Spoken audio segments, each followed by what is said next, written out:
Friend जय हिंद। आज हम बात करेंगे यूपी स्कॉलरशिप 2024-25 को लेकर के। इसमें तीन इंपॉर्टेंट न्यूज़ को लेकर के हम बात करने वाले हैं स्कॉलरशिप से रिलेटेड। तीनों क्या होने वाली है सारा कुछ हम आपको इस वीडियो में एकदम डिटेल से बताएंगे। देखिए, उपस्थिति पूरी ना होने के कारण फॉर्म रिजेक्ट। उत्तर प्रदेश शासन से एक नोटिस है। ओबीसी छात्रों की शुल्क भरपाई कब होगी, पैसा आप लोगों का कब तक आएगा, जो स्कॉलरशिप आनी है वो कब तक आएगी, फॉर्म को वेरिफिकेशन की लास्ट डेट क्या है, रिजेक्ट फॉर्म को आपको कैसे सही कराना, ओबीसी हो, जनरल हो, एससी हो, एसटी हो, माइनॉरिटी हो, सभी कैटेगरी को लेकर के इस वीडियो में बात करेंगे, जो कि एक ऑफिशियल नोटिस है। इन ऑफिशियल नोटिस के अकॉर्डिंग बात करने वाले हैं डियर सर। बट उससे पहले आपको बताएंगे, अगर आप इस चैनल पर नए हैं तो चैनल को सब्सक्राइब कर दीजिए, वीडियो को लाइक एंड शेयर कर दीजिए, जिससे आने वाली हर एक वीडियो आपको टाइमली मिलती रहे। चलिए डियर स्टूडेंट, वीडियो को स्टार्ट करते हैं। देखिए, मैंने 3-4 नोटिस ऐड कर रखा है, सारे के बारे में एकदम डिटेल से बताऊंगा, जो सब कुछ क्या है, कैसे, सब कुछ आपको बताएंगे। देखिए, यहाँ पे है ओबीसी छात्रों को शुल्क की भरपाई 22 मार्च तक, यानी जो 22 मार्च है, 22 मार्च तक आप सभी को शुल्क की भरपाई जो है वो कर दी जाएगी। वो कौन सी कैटेगरी के हैं? ओबीसी कैटेगरी है। देखिए, बहुत सारे स्टूडेंट हैं ओबीसी के जो मैसेज कर रहे हैं लगातार कि ओबीसी का नो रिकॉर्ड फाउंड दिखा रहा है। तो यहाँ पे लिख के आ रहा है क्लियर कि ओबीसी की जो स्कॉलरशिप है वो 24 मार्च तक लगभग सबकी आ जाएगी। लखनऊ पिछड़ा वर्ग कल्याण निदेशक डॉक्टर वंदना वर्मा जो लखनऊ की ओबीसी कैटेगरी की समाज कल्याण निदेशक हैं, उन्होंने बताया कि छात्रवृत्ति एवं शुल्क प्रतिपूर्ति के लिए समय सीमा निर्धारित की गई है। विश्वविद्यालय संबद्धता देने वाली एजेंसी जिला विद्यालय निरीक्षक सीटों का सत्यापन 10 से 12 मार्च तक, यानी 10 मार्च से 12 मार्च तक करेंगे। क्या? सीटों का सत्यापन जो होता है, कौन? जिला विद्यालय निरीक्षक, इनके द्वारा। उसके बाद इसके बाद जिला स्तरीय छात्रवृत्ति स्वीकृति समिति 13 से 17 मार्च तक, यानी ओबीसी के जितने भी स्टूडेंट हैं जिनका फॉर्म अभी नहीं वेरीफाई हो पाया है, सबका फॉर्म जो है वो 17 मार्च तक क्या हो जाएगा? वेरीफाई हो जाएगा। यहाँ पर लखनऊ समाज कल्याण अधिकारी जो हैं वंदना वर्मा निदेशक, उन्होंने बताया है। वहीं पे लिखा हुआ आ रहा है कि राज्य एनआईसी 19 मार्च तक मांग का आकलन करेगी, यानी 19 मार्च तक आपका जो एनआईसी से आकलन होता है वो आपके स्टेटस को चेक करेगी। एनआईसी जो स्कॉलरशिप डिपार्टमेंट जो देखती है वो है। निदेशालय स्तर से 22 मार्च तक छात्रवृत्ति छात्रों के खाते में धनराशि भेजी जाएगी। वहीं ये भी कहा जा रहा है कि 22 मार्च तक स्कॉलरशिप आ जाएगी। देखिए, जो सबसे पहली बात है कि जो फॉर्म है वो कॉलेज के द्वारा, वो आपका जो डीओ जो होते हैं जिला विद्यालय निरीक्षक, वो क्या होते हैं कि उनके द्वारा जो फॉर्म का सत्यापन है वो 10 से 12 मार्च तक, यानी 12 मार्च तक उनके द्वारा निर्धारित किया गया है। उसके बाद में जो आपका दूसरा स्तर होता है कि आपका जो कॉलेज है वहाँ से दूसरा, यहाँ पे देख पा रहे होंगे कि जो विद्यालय आपका करता है, जिला स्तरीय अधिकारी जो होते हैं, आपके जब विद्यालय से भेजा जाता है फॉर्म, उसको वेरीफाई करते हैं। वो 13 से 17 मार्च तक लास्ट डेट है। वहीं पे आप देखेंगे 19 मार्च तक जो है एनआईसी से वेरिफिकेशन की, और 22 मार्च तक स्कॉलरशिप। यानी इसमें क्लियर कहा गया है कि ओबीसी कैटेगरी के स्टूडेंट की जो स्कॉलरशिप है वो 22 मार्च तक आ जाएगी। सबकी स्कॉलरशिप 22 मार्च तक आ जाएगी, ऐसा लखनऊ से एक ऑफिशियल नोटिस जो न्यूज़पेपर निकला है उसमें बताया गया था।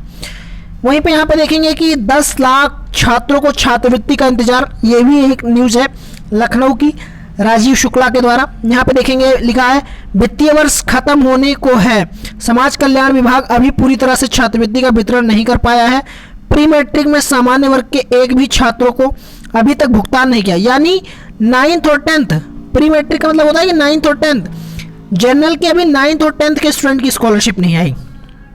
हालांकि पोस्ट मैट्रिक में 1,62,754 को 57 करोड़ 61 लाख रुपए का भुगतान किया जा चुका है, ये कहा जा रहा है। वहीं पे आप देखेंगे लिखा हुआ है ये एक नोटिस ये भी है कि छात्रवृत्ति को लेकर केंद्र व राज्य सरकार की ओर से निर्देश थे कि 10 मार्च तक वितरण कर दिया जाए, साथ ही इसका अपडेट विवरण बनाकर भेजा जाए। छात्रवृत्ति वितरण में फरवरी माह में सत्यापन का काम चल रहा था, यानी 10 मार्च तक भेज दिया जाए, और जबकि फरवरी में इसका वेरिफिकेशन चल रहा था। विभागीय जानकारी के अनुसार प्री मैट्रिक में अनुसूचित जाति के 4,11,505 छात्रों को 57 करोड़ 61 लाख रुपए का भुगतान किया गया, जबकि पोस्ट मैट्रिक में अनुसूचित जाति के 5,66,000 693 छात्र छात्राओं को 143 करोड़ 82 लाख और सामान्य वर्ग के 1,62,754 को भुगतान किया गया। 48 करोड़ 83 लाख रुपए खर्च किए गए। अभी 10 लाख छात्रों को भुगतान किया जाना शेष है। वित्तीय अधिकारी के अनुसार 22 मार्च तक भुगतान की प्रक्रिया पूरी हो जाएगी। कुछ तकनीकी दिक्कत आने के कारण भुगतान करने में थोड़ा विलंब हुआ। यहाँ पे देखेंगे पिछले अवशेष का भी किया भुगतान। समाज कल्याण के ने पिछले वर्ष की छात्रवृत्ति का भी भुगतान कर दिया है। पोस्ट मैट्रिक में अनुसूचित जाति के इतने और सामान्य के इतने भुगतान किए गए, और जहाँ पे पूरा आप देख पा रहे होंगे पूरा विवरण से एकदम बताया गया है। यहाँ पे देखेंगे उपस्थिति पूरी ना होने से रिजेक्ट हो रहे फॉर्म। आप लोगों ने देखा होगा चैनल पर कई वीडियो दिखाई है मैंने, वहाँ पे देखेंगे कि जिनकी अटेंडेंस 75% नहीं है उनका जो फॉर्म है इस बार रिजेक्ट कर दिया गया है। डायरेक्टली स्कॉलरशिप उनकी नहीं आने वाली है। यहाँ पे देखेंगे विद्यार्थी के स्कॉलरशिप के फॉर्म में 75% से कम उपस्थिति होने के कारण रिजेक्ट हो जा रहे हैं फॉर्म। विद्यार्थी कभी कॉलेज तो कभी विकास भवन में समाज कल्याण विभाग के चक्कर लगा रहे हैं, लेकिन उनकी समस्या का समाधान नहीं हो पा रहा है। बरेली कॉलेज के बीएससी द्वितीय वर्ष के छात्र नितेश शर्मा सहित छात्रों का फॉर्म 75%। देखिए यहाँ पे सीधी सी बात पूरे में यही कहा गया है कि जिनका फॉर्म जिनका जो मार्क अटेंडेंस है 75% से कम थी, उन सभी का जो फॉर्म है वो रिजेक्ट कर दिया गया है और उनकी स्कॉलरशिप नहीं आएगी। आप कुछ भी कर लें, अगर आपके अटेंडेंस परसेंटेज 75 से कम है तो स्कॉलरशिप नहीं आएगी। ये इस नोटिस में बताया गया है। दूसरे यहाँ पर देखिए उत्तर प्रदेश शासन समाज कल्याण अनुभाग 3 के द्वारा संशोधित नियमावली में प्रख्यापित नियमानुसार सामान्य वर्ग, अन्य पिछड़ा वर्ग, अल्पसंख्यक वर्ग के छात्र छात्राओं हेतु प्रदेश में दशमोत्तर छात्रवृत्ति एवं शुल्क प्रतिपूर्ति हेतु आहिरता विगत वर्ष में 50% प्राप्तांक की अनिवार्यता निर्धारित की गई। यानी जिसका मार्क 50% से कम है उनकी स्कॉलरशिप नहीं आएगी। इसके लास्ट जो वो है वो 50% बताई गई है।